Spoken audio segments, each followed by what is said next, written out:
So you just lost your job. What do you do? If you're listening to this show or watching this video, you're probably interested in online business anyway. Maybe you just weren't expecting to have to start one this soon. Well, as someone who's lost many jobs in the past, 2 in the same year back in 2009 during the global recession, I can empathize with your pain.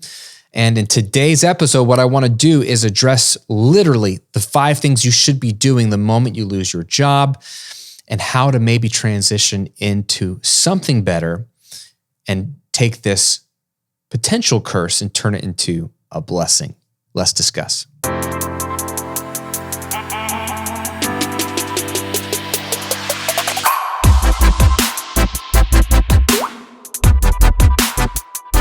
Welcome to episode 160 of The Graham Cochran Show, where I'm here to help you build your online business, work less, and live and give more. I'm your host, Graham Cochran.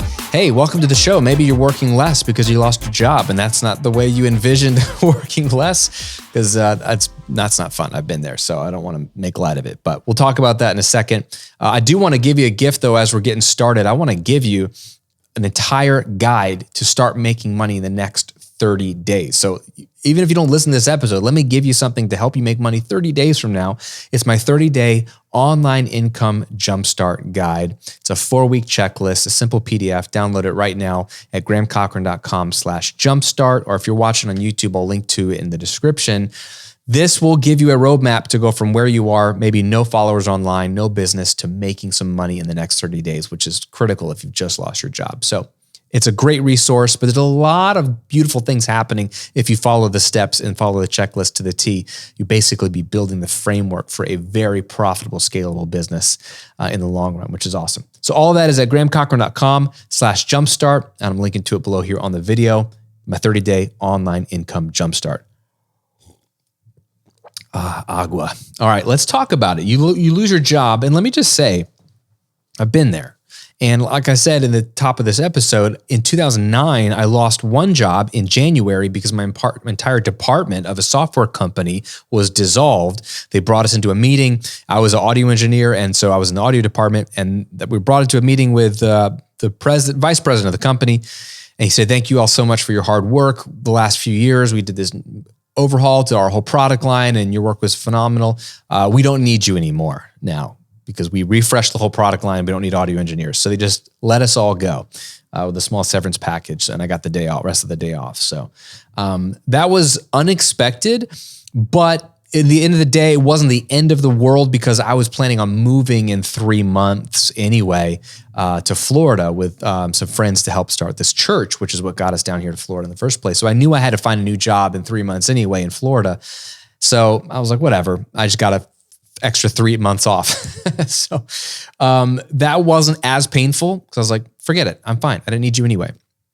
I thought I'd be fine. Well, it was hard to get another job in the Great Recession in 2009, but I was able eventually to get another job, moved down to Florida, bought our first house, had our first baby, and then 2 or 3 months later, that company, the entire company dissolved because they ran out of money. They were a financial startup. I was employee number 1, and it just dissolved. And so there was no money left. And so then I found myself in October of that year having lost my second job, but now I'm stuck.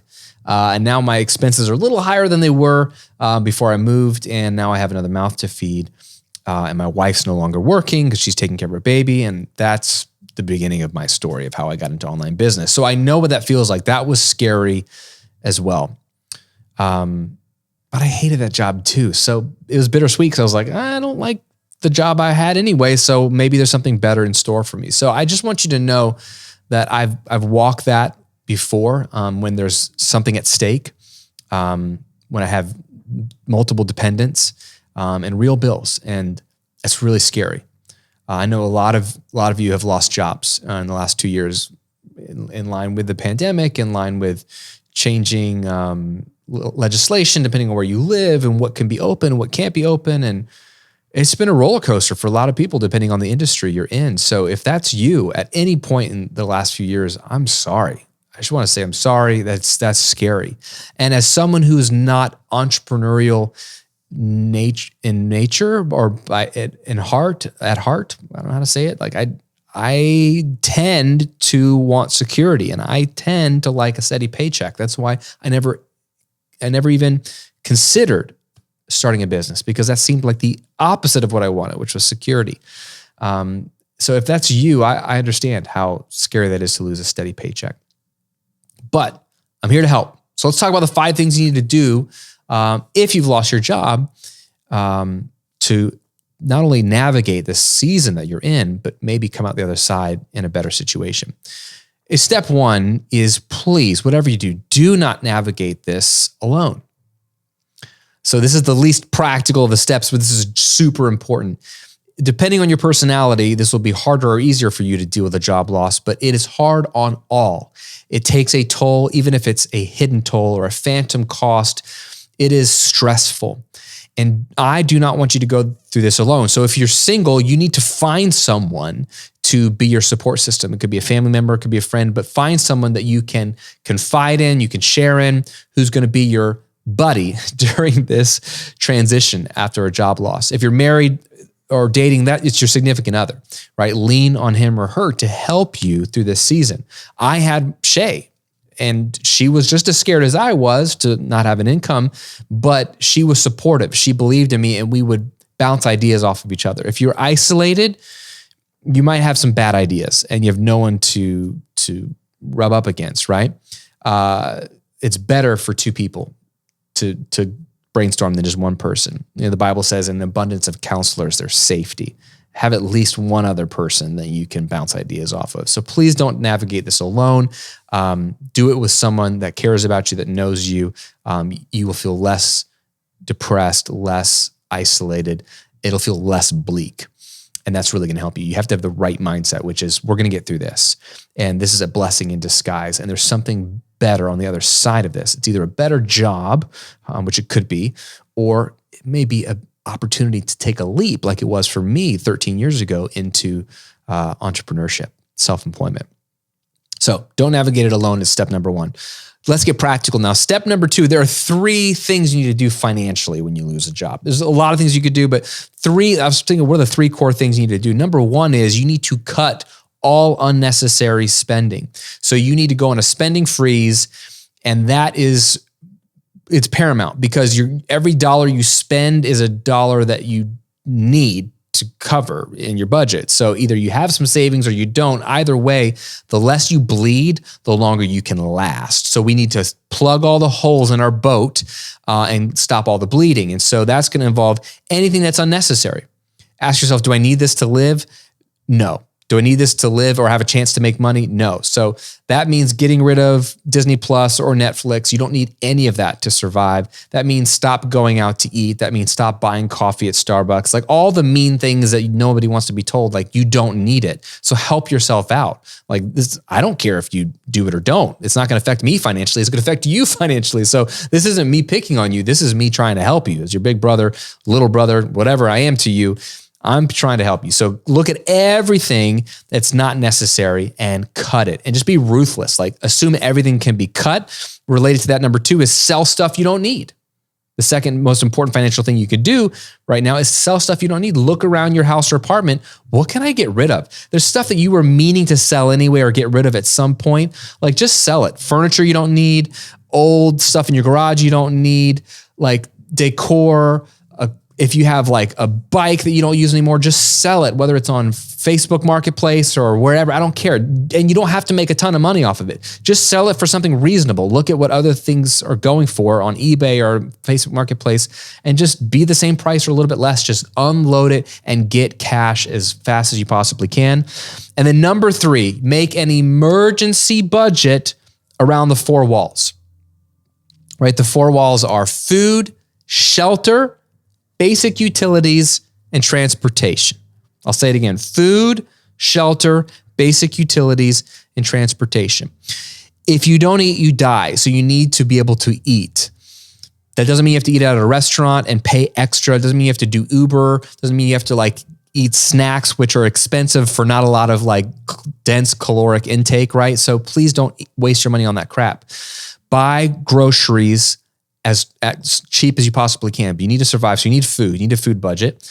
And your food budget might go up a little, your grocery budget might go up a smidge from where it was before because you might have been overspending on eating out. So don't be afraid of the grocery budget going up necessarily, but make sure your total food budget has come down from what it was before. But you need to eat food. Obviously, you need a place to live, shelter. Now, you may not need to be able to have your own place. Like if you have friends, you can move into a place for free. If you can get out of your lease and move in with family or friends for a season, then you make your shelter zero or low cost. But even if it just means staying where you are, you need to be able to pay your rent or mortgage. So that's obviously important. Basic utilities, a house is useless if it doesn't have electricity, water, and probably internet, unless you can get free internet somewhere else. Then you could get rid of that. But as we'll see in a moment, I'm a fan of keeping internet as a basic utility for some of the options we have down the line. And then probably a phone as well as a basic utility. It's not in the house anymore, but your cell phone is pretty important these days. But if you need to save a few bucks, maybe switch carriers, find a deal. I don't know, but you probably need your phone as well. But basic utilities, you're a big boy, big girl, figure out what the basic utility is and what is not a basic utility. And then transportation. If you live in a city, you probably still need to get around on the subway or the bus. If you have a car, you still need to be able to pay for your car or put gas in your car or insure your car. If you have a car payment, consider selling the car, especially in this environment right now where used car prices are a little inflated. Consider selling the car and taking the money and buying a beater, buying something really cheap for cash with whatever proceeds you make from the car, assuming you're not underwater on the car. That way you don't have a car payment and you have lower gas or lower insurance cost, maybe lower gas cost depending on what kind of car you were driving if you needed premium fuel. But you figure out what's the basic form of transportation you need to be able to still get to places, to buy the groceries, to get to a job interview or a job or wherever you need to go, right? So build an emergency budget around those four walls: food, shelter, basic utilities, transportation. So you're cutting your expenses that are unnecessary, you're selling crap you don't need, and you're figuring out what is my 4-category budget, like bare bones. This is an emergency. This is not the way you want to live forever, but it's an emergency. Those are the first 2 steps. Step 3, if you lose your job, is related. You need to figure out your baseline TMI or target monthly income. And this would be based around your emergency budget. So the emergency budget is just like all hands on deck for the next 30 days, 60 days, 90 days, whatever it takes to get some income coming in. That's as bare bones as you'll ever see it, right? But your baseline TMI is a little bit different. It's that plus being able to live a more realistic life. So maybe some of the expenses that aren't a luxury, but are kind of nice to be able to breathe a little bit. Like you want to have some entertainment, like you want to watch Netflix again at some point, so maybe you got $20 a month for that. Or if you really need a utility that you cut or whatever it is, it's going to start with your emergency budget and then add a little bit of a buffer so you can breathe a little bit easier, right? So if you have kids, this is especially true because when you're doing the emergency budget, your kids get nothing. You're just cutting everything and they get nothing fun. You don't do anything fun. Your life is miserable, but it's survival. So it should be miserable. It's just about living. It's not about enjoying it, right? But your baseline TMI should have room in the budget for fun, affordable fun, doing some stuff with your kids, travel, right? At some point you want to or need to see family, even that means driving to a family's house that's a few hours away. That's gas money, travel money. Travel is a luxury, but it also can become a necessity, but it's not going to be in your emergency budget. You're not going to go anywhere. But your baseline TMI should have a little bit of breathing room to be able to travel. If somebody dies and you need to go to a funeral, can you afford that? Or are you going to say, no, I'm not going to go to the funeral? You need to have some travel money to afford things, right? So it's not going to be your dream TMI, target monthly income, but it's going to be your baseline TMI. Ideally, I need to bring in $3,000 a month or $4,000 a month to live decently in my life right now. I want to know that number. That number is going to be critical because everything you do after, whether you apply for a job or start a business, you need to know that number in order to know if it's going to be a viable option for you. And then also to know what's going to breathe life into your budget in terms of if your baseline TMI is $3,000 a month, let's say, then dude, if I can make $5,000 a month, and I am covered, plus there's a $2,000 a month bonus or buffer that can be used for enjoying life, saving, getting a better car, if I'm driving that Beat or whatever it is, you now look at $5,000 a month as like a bigger deal than if you just were like, I don't know how much I need. 5,000, is that enough? I don't know. But if you know your baseline TMI, then you know if a job offer or a business revenue number is good or not. Know your numbers, okay? So you're not navigating it alone. You've got someone in your corner, your job loss buddy. You've done the 3 important things financially: cutting unnecessary spending. You are selling stuff like crazy that you don't need, and you've got an emergency budget based around the 4 walls: food, shelter, basic utilities, and transportation. You figured out your baseline TMI, like, all right, what am I shooting for? What kind of income do I actually need? Right? It's gonna be a little bit more than the emergency budget. You've got that number. Step 4, start a business today with literally nothing.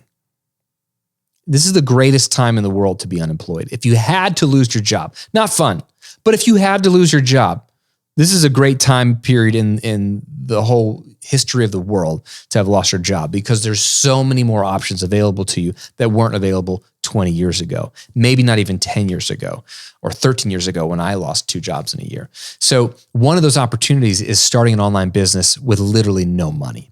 And so I cover this in depth in my 30-day online income jumpstart guide. A couple of weeks ago, I did the laziest person's guide to $1,000 a month.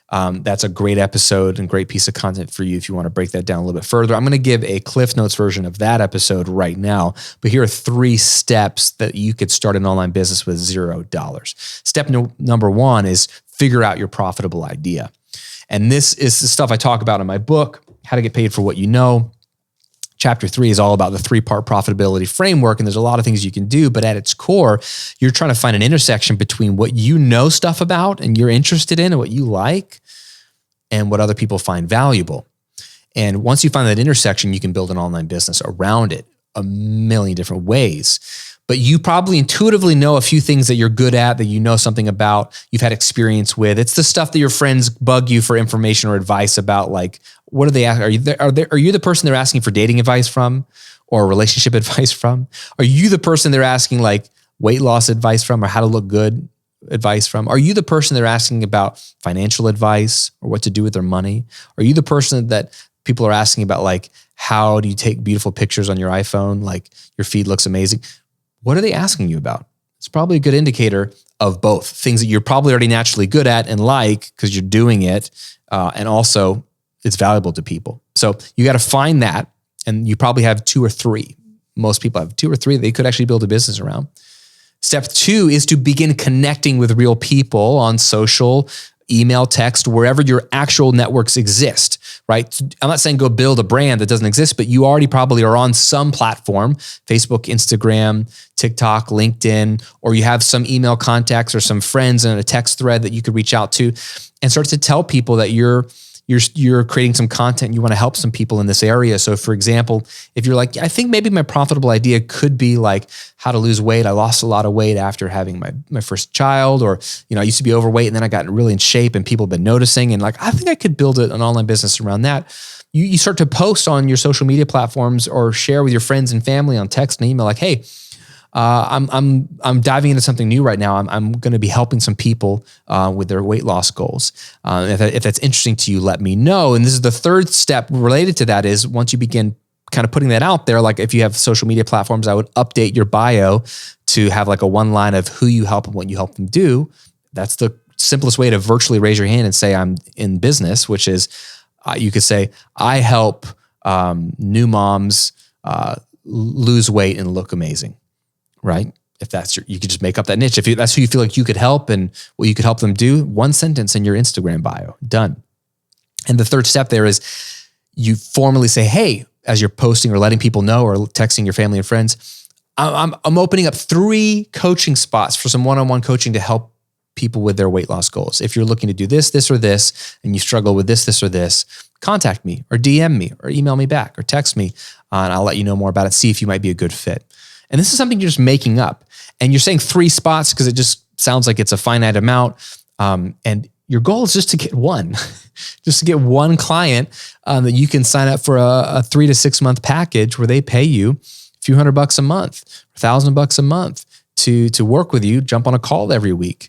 You give them some thoughts. You share everything that you know about that subject that's helped you, and you formalize it a little bit, and you find out what their goals are, and you help them get a result and some wins. Like, you make it up as you go because it's very personalized and tailored to, like, hey, you get on the phone with somebody or they message you and they're interested and they seem like a good fit. You tell them what it would cost, what it would look like, what you'd help them do. They say, that sounds great. How do we start?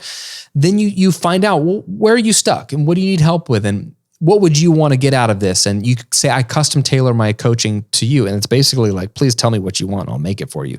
And that's all you do. Just help them get some results, add value, get paid to do it. You don't need a website. You don't need any kind of hosting. You don't need to build a landing page. You don't need to create any content. You just need to connect with people through the free platform of social media, email, or text, and then jump on a call with them. You can use Zoom, which is free. If you want to do video calls, game over. Okay. That's the fastest way to start an online business right now at no cost. And that's number 4. So I would start doing that right away because it'll be a stopgap, but it could become something more, as I'll talk about in a second. And then number 5, I want to throw this in there as well because this is very tangible and any one of us could do this. It is put yourself out there on a platform like Fiverr or Upwork or any of these platforms to try to get a few side gigs as a virtual assistant.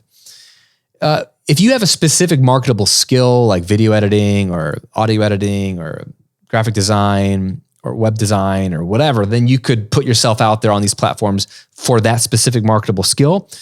But let's assume you don't have any marketable skills.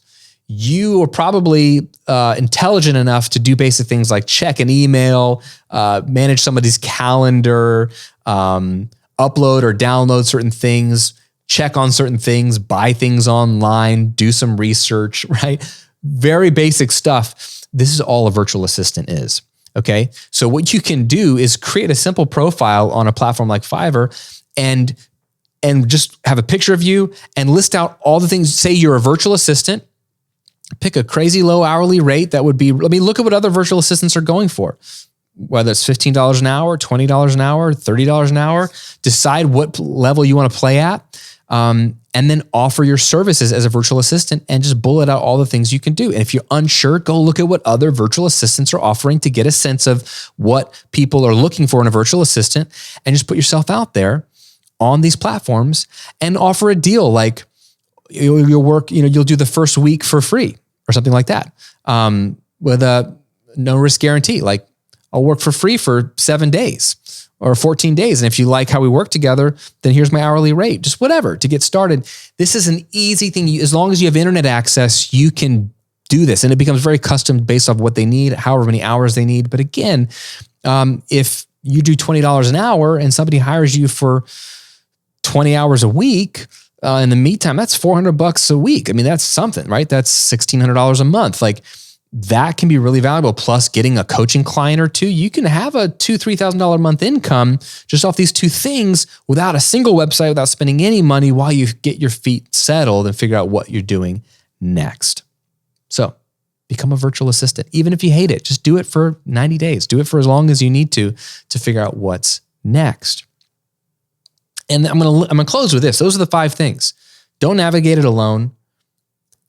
Do the first 3 things you need to do financially, right? Cut unnecessary spending, sell crap like crazy, become a minimalist ASAP, and then get on an emergency budget around the 4 walls. Then number 3, figure out your baseline TMI, target monthly income, what you need to shoot for to really move beyond survival to like, okay, I could live off of this. Number 4, start a business today with absolutely nothing. So become a coach online for free. And then number 5, become a virtual assistant. For free on Fiverr. Once you've done those 5 things, you're going to be able to survive, right? And I'm not even talking about filing for unemployment or any of those other resources that might be available to you depending on where you live. These are 5 things you could do right now to survive. And this assumes you have no savings because not everybody has savings. The statistics would show that most of us, over 67% of Americans at least, don't have $400 set aside. We couldn't cover a $400 emergency. So I'm going to assume that nobody has savings. If you have savings, you're already steps ahead of everybody else. When I lost my second job in 2009, the silver lining was I had $10,000 in an emergency fund that I had saved from working for 3 or 4 years out of college. And so that was great, but that was gone after 3 months, right? So if you have that, good for you. If you don't, this can keep you afloat. But let's talk about, though, why this might be a blessing in disguise. I think starting an online business is the solution that will keep this problem from ever happening again. If you go find another job, even if it's a really high-paying job, you still can't guarantee that you won't lose it again. Your company might dissolve the department. We might face another global crisis where it affects your industry, blah, blah, blah. One of the first episodes I did of this podcast was why it's riskier, basically, to not start an online business. I think it's actually riskier to have a job. The two reasons are, one, it's completely out of your control. If they don't want to employ you anymore or can't, they'll get rid of you. So it's out of your control. And I'm a control freak. I hate to build my life around things I can't control. Number two, you're building your life around one income stream. So you're not very diversified. If you start an online business, within that online business, you can create multiple streams of income. I did an episode years ago. It's on the YouTube channel as well. I have, I think, 10 streams of income. 10. So if one dries up, no big deal. If 5 dry up, no big deal. I might make less money, which is sad, but I can still survive because I'm not dependent on one income stream, AKA my job. So I think it's really risky to bank on a job. It's less risky to bank on yourself and start an online business, maybe not very profitable in the short term, more diversified and reliable in the long term, even with market forces that are out of your control. Hey, newsflash, there are a lot of things that are still out of my control as an online business owner. The YouTube algorithm, the Google algorithm, changing interests and fads, my ability to continue to create compelling content or my desire to create compelling content, people cannibalizing my ideas, copycats, blah, blah, blah. Yeah, there's always risks, but fewer. And it's much more likely that I'll be in business for years to come than it would be for banking on one job to keep me employed for years to come. So if you've lost your job and you follow these steps and you start functionally an online business in one way, shape, or form, consider dreaming it up a little bit longer than that. And download my 30-day online income jumpstart guide, grahamcochran.com/jumpstart. It's a free guide. It's a 4-week checklist. You'll make money in the next 30 days. It's not going to be life-changing money, but you'll make $500, $800. That's very reasonable. Most of my students are in that range. Some people have gone on to make $40,000 off of this guide. That's free. Results may vary. That's not very typical, but it's happened. The point is, you will make money in the next 30 days, but what you would be doing is looking at what would it look like to actually not just do this as a stopgap, but what if this was a new way of life where I could actually be in control of my time, my schedule, and my income potential simply by showing up every week and creating valuable content that's fun for me and valuable and life-changing for others and building a business around it. What would that look like? That's what I think your future should look like. And I'm here to help you. So the 30-day online income jumpstart guide, it's free. Get it. If you want a book in your hand, this is my brand new book, How to Get Paid for What You Know, turning your knowledge, passion, and experience into an online income stream in your spare time. It's the playbook for online business building. Get it at grahamcochran.com/book or Amazon or Barnes & Noble or wherever books are sold. That's your ticket to a new way of making a living. And if you want to go deeper, I've got courses, I've got a community, I've got a mastermind, all that's available to you. But you can start for free. Start with my guide. Don't just look at it as like a temporary thing. Dream it up. What would this look like if this was me 5 years from now and I'm making 6 figures doing what I love to do? That's super doable. A lot of my students are doing that. And I would hate for you to miss out on an amazing life-changing experience just because you're afraid that it might not work out. Consider maybe a job loss as the greatest gift you could ever have. And hear that coming from someone who was scared out of his mind and felt like I couldn't make it happen. There was no skill I had that would be able to pull me out of this. And I thought I was doomed to just have to grovel for whatever work I could find. This job loss for me was the greatest gift I could ever have gotten. God was very gracious to me to allow me to lose that job because there was something way better on the other side that I would never have pursued if I had a comfortable, steady paycheck. And so being forced over that ledge was good for me. It's changed my life, my wife, her life. It's changed my kids' lives. And it's changed millions of other people's lives that I've been able to influence through my 2 online businesses that I never would have influenced had I never gotten in front of a camera or a microphone. And I wouldn't have done that if I hadn't lost my job. There you go. I hope this was helpful and insightful to you. If you're watching on YouTube, let me know what was your biggest takeaway from today's episode in a comment below. And have you lost a job? And what was your experience? And what did you do to get yourself back on your feet? And if you're considering starting an online business as a stopgap, but potentially more, I'm in your corner. I don't need money from you. You don't have to buy anything from me. Take my free guide, my 30-day online income jumpstart guide, but binge this show. Binge my YouTube channel. There is so much material here that I put out for free to help you find a way to make an income in the short term and scale it in the long term so that you can change your life. I'm here for you. I'm your friend. I'm your guide. If you need anything, it's probably here. Thanks for listening. Thanks for watching. Have an amazing rest of your day. And I'll see you on another episode real soon.